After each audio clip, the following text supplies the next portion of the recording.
I had an old souped up Murray lawnmower. You know, it must have been 2000, somewhere along in there. I had a hitch on it, and I hooked up to that boat and was dragging down there to White Rock Marina. It's still there to this day, I believe, that little boat rent for that private subdivision. But and I'd launch that boat, and we'd go fishing. And I'd get back and have to bounce up and down to get weight on them back tires to pull it up out of the water. But when a man wants to go fishing, he gets it done, right? But he recounted the time we was out there fishing, doing all right. And these little old lakes in Texas in the summertime, and a little thunderstorm can really make it scary real quick.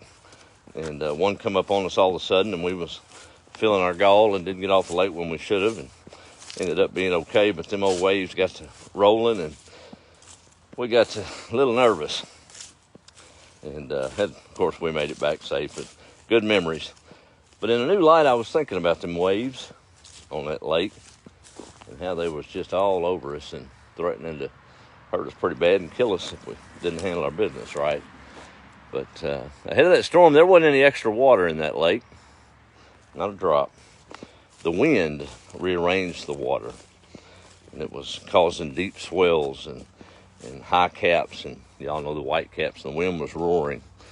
And I thought about how that kind of relates to my life sometimes, and things come along, life is what it is, and we'll trouble the waters.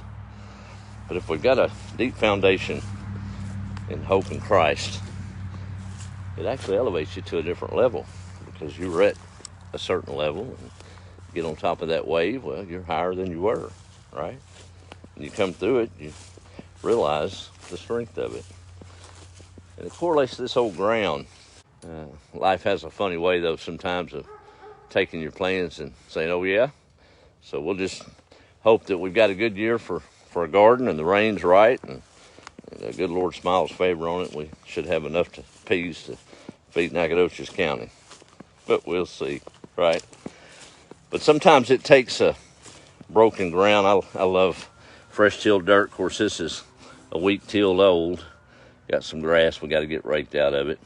If I took them seeds that I've got in that house right there and tossed them out here on this ground, as is, pretty fat chance it wouldn't come up.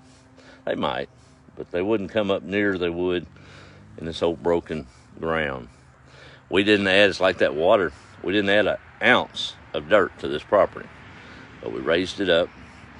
We tilled the weeds under, let the trees kill off those roots, and we're going to take seeds, plant them a few inches deep, and watch the miracle of God's creation take over. Grow a plant and give us substance, right? It kind of looks like my life over time, pretty broken up.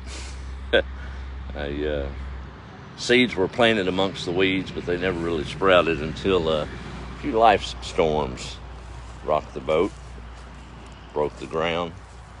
God's tiller of sorts makes you realize that maybe you're not as much control as you think you are. A lot of folks like to think they're in control. They can't even control their next breath, right? Science ain't figured that out yet. So we have to trust.